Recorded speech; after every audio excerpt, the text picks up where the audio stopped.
खून की प्यास पार्ट 2। और उसके बाद वो जंगल एक बार फिर से सुमन की चीखों से गूंज उठा। लेकिन आज की रात सुमन की चीखों को सुनने वाला वहां पर कोई भी नहीं था।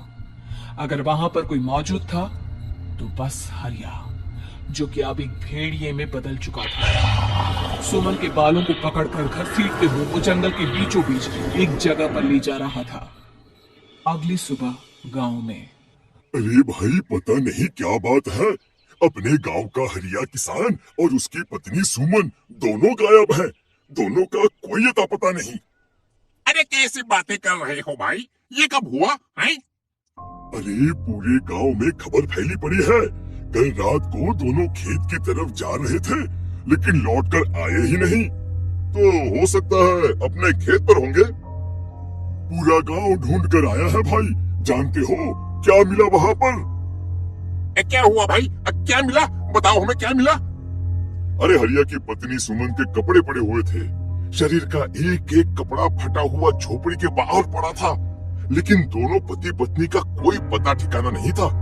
अरे भाई, लेकिन उसका जो दोस्त है ना रामू किसान, उससे पता करके आते हैं ना। अब तक तो दोनों साथ ही खेत पर जाया करते थे। हाँ, हमें उसके घर जाना चाहिए भाई। चलो चलो वहाँ चलते हैं, चलो। वो सारे लोग रामू के घर पर पहुंचते हैं। रामू अपने घर के बाहर बैठकर हुक्का पी रहा था। आज सारे के सारे लोग टोली बनाकर मेरे घर क्यों आ रहे हैं? क्या कोई मर गया क्या भाई? अरे कैसी बातें कर रहे हो? तुम्हारा सबसे अच्छा दोस्त हरिया और उसकी पत्नी गायब है, और तुम यहाँ बैठकर हुक्का पिए जा रहे हो? रामू ने अजीब सी नजरों से उन सब गांव वालों की तरफ देखा, जिसकी वजह से वो लोग एक बार के लिए डर गए। गायब है? अरे गायब नहीं है, मुक्ति मिल गई है।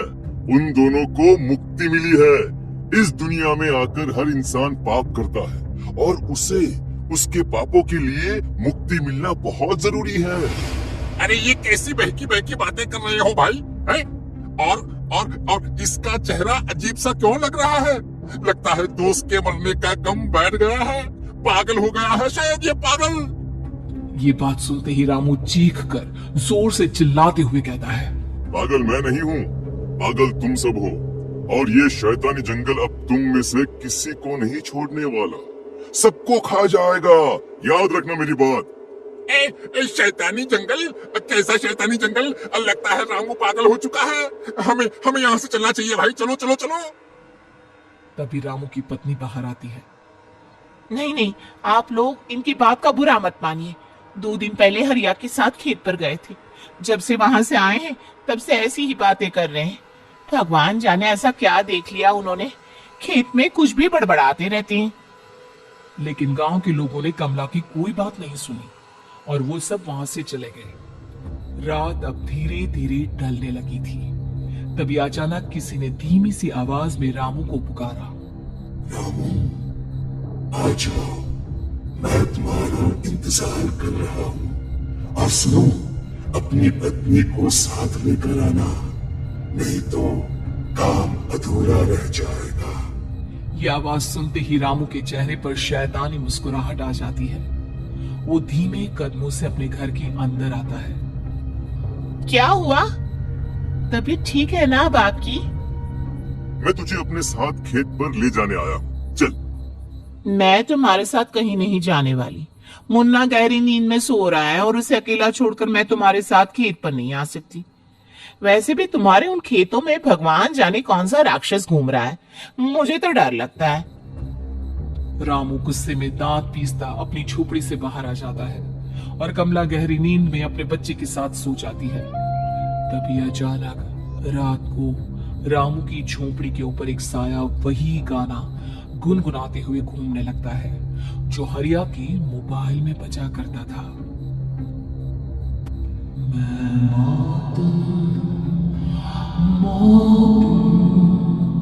मौत जो असली है, जरूर जो आएगी कहीं से निकल जाएगी सबको।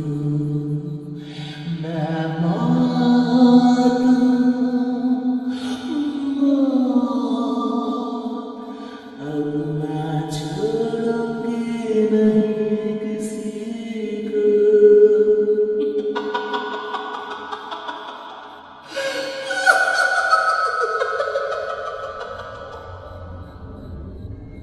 ये आवाज सुनकर रामू की पत्नी कमला की आंख खुलती है और वो देखती है कि उसका मुन्ना अपनी जगह से गायब था। कमला चीखते हुए बाहर दौड़ कर आती है। वहां पर उसने देखा कि रामू ने अपने बच्चे को झोपड़ी के बाहर एक पेड़ से उल्टा लटकाया हुआ था और उसका बच्चा चीख चीख कर रो रहा था। वहीं दूसरी तरफ एक साया बच्चे के ठीक नीचे आग जलाकर उसके चारों तरफ हैवानों की तरफ नाच रहा था। छोड़ दो मेरे बच्चे को। अरे क्या कर रहे हो तुम? शर्म नहीं आती तुम्हें अपने ही बच्चे को इस तरह मौत के हवाले करते हुए? अपना बच्चा? किसने कहा ये मेरा बच्चा है? अरे ये तो उस रामू की औलाद है, इस गांव के किसान रामू की, और मेरी दुश्मनी इस गांव के हर इंसान के साथ है। क्या कैसी बात कर रहे हो तुम? और ये औरत कौन है? ये मेरे बच्चे को खा जाएगी। तभी अचानक से उस साया ने एक बेहद खतरनाक दिखने वाली औरत का रूप ले लिया और उसकी आंखों से आग निकल रही थी। सही पहचाना तूने। मैं तेरे बच्चे को खा जाऊंगी। अगर तू अपनी इस हैवान पति रामू के साथ जंगल लेके आए, मैं तेरे बच्चे को खा जाऊंगी। लेकिन क्यों? आखिर क्या चाहते हो तुम मुझसे? मुझे जंगल क्यों ले जाना चाहती हो? औरत बुरी तरह से ठहाके मार मार कर जोर जोर से हंसने लगी और साथ में रोने लगी। ये तो तुझे वहाँ चलने के बाद ही पता चलेगा ना। अगर तू नहीं आई तो थोड़ी देर में तेरा ये बच्चा आग में जलकर मर जाएगा। चल जल्दी। नहीं नहीं, मेरे बच्चे को छोड़ दो। तुम जहाँ कहोगे मैं तुम्हारे साथ चलने के लिए तैयार हूँ। और उसके बाद उस बच्चे को झोपड़ी में लिटाकर आगे आगे वो साया चल रहा था और उसके पीछे पीछे रामू अपनी पत्नी के बाल पकड़कर उसे घसीटते हुए जंगल की तरफ ले गया। जंगल में जाने के बाद कितनी खूबसूरत हो। आज की रात बस तुम और मैं एक दूसरे के साथ रहेंगे। मुझे तुमसे बहुत डर लग रहा है। तुम्हें क्या हो गया है? तुम तो बिल्कुल ठीक थे। वो होगा जो हमारे बीच होना चाहिए। तो आओ अपने आप को मेरे हवाले कर दो। कमला ने डर की वजह से अपनी दोनों आंखें कसकर बंद कर ली थी।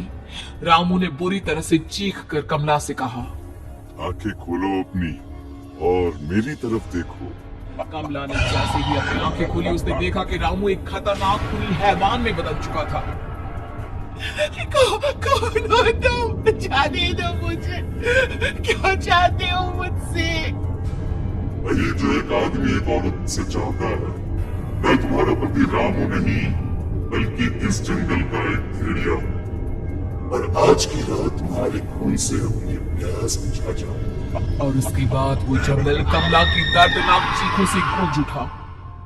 अगली सुबह कमला के कपड़े भी जंगल में उसी तरह पाए गए जैसे कि सुमन के पाए गए थे। इस घटना के बाद पूरे गांव में दहशत का माहौल था।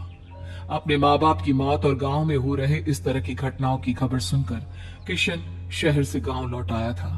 अपने माँ बाप की बेदर्द मौत की वजह से वो बहुत परेशान था। तभी अचानक उसे अपने घर में खाट के नीचे पड़ा हुआ वो मोबाइल फोन मिला जो उसने अपने पापा हरिया को गिफ्ट किया था। अरे कितने प्यार से पापा के लिए मोबाइल फोन लेकर आया था। इसे एक दिन भी काम में नहीं ले पाए। और आखिर कौन है जो गांव में इस तरह की हत्याएं कर रहा है? क्या है इन सब के पीछे? क्या है? मुझे पता करना ही होगा, वरना एक दिन पूरा का पूरा गांव खाली हो जाएगा। इस गांव में एक भी जिंदा इंसान नहीं बचेगा। गांव के लोगों की मदद करने के इरादे से किशन अपने गांव से दूर एक दूसरे गांव में बहुत बड़े तांत्रिक के पास मिलने के लिए गया। तांत्रिक बाबा, अब आप ही कुछ उपाय बता सकते हैं। भगवान जाने हमारे गांव को किसकी नजर लग गई है। नजर नहीं लगी है, किसी ने तुम्हारे गांव को बद्दुआ दी है। किसी सताई हुई आत्मा का प्रकोप है, और अब वो पूरे गांव में किसी को नहीं छोड़ेगी जब तक उसकी आत्मा को शांति नहीं मिल जाती। अरे लेकिन ऐसा कौन है बाबा? किसकी आत्मा है और कैसे मिलेगी उसे शांति? मौत है, मौत कहीं से भी आएगी और सबको निगल जाएगी। इससे बचने का सिर्फ एक ही उपाय है, लेकिन उस उपाय को करना आसान नहीं होगा। जो भी उस उपाय को करने की कोशिश करेगा उसकी जान जा सकती है। भले ही मेरी जान चली जाए, लेकिन मैं अपने गांव के लोगों की जान बचाने की पूरी कोशिश करूंगा बाबा। तो ठीक है फिर, अगली अमावस की रात जैसा मैं कहता हूँ वैसा ही करना। अमावस की रात तांत्रिक के बताए अनुसार किशन अपने साथ केरोसिन लेकर जंगल की तरफ चल पड़ा। उसके हाथ में देवी के मंदिर का सिंदूर भी था। किशन जंगल के बीचों बीच पहुंचा। ये देखकर उसकी आंखें फटी की फटी रह गई। वहां एक उबलते पानी का तालाब था और कई लोगों की लाश लटक रही थी। किशन के माँ बाप की लाश भी वहीं थी। माँ, बापू, क्या हो गया? ये क्या हो गया? तभी वहां पर एक औरत और आदमी आते हैं। उन्हें देखकर किशन चौंक जाता है। गोपाल काका, आपकी तो 5 साल पहले मौत हो गई थी। और निर्मला काकी, आप? हम मौत तो हो गई थी, लेकिन तुम ये नहीं जानते कि हमारी मौत कैसे हुई थी। क्या कहना चाहते हैं आप? कुछ नहीं, बस ये जान लो कि अब इस गांव में कोई जिंदा नहीं बचेगा। लेकिन क्यों काकी? क्योंकि 5 साल पहले इन गांव वालों ने मुझे डायन बताकर पत्थर मार मार के मार डाला। मेरी कोई गलती नहीं थी। गांव का एक बच्चा क्या लापता हुआ, सारा इल्जाम मेरी पत्नी पे डाल दिया। और जब मैंने निर्मला की जान बचाने की कोशिश की तो मुझे भी मार डाला।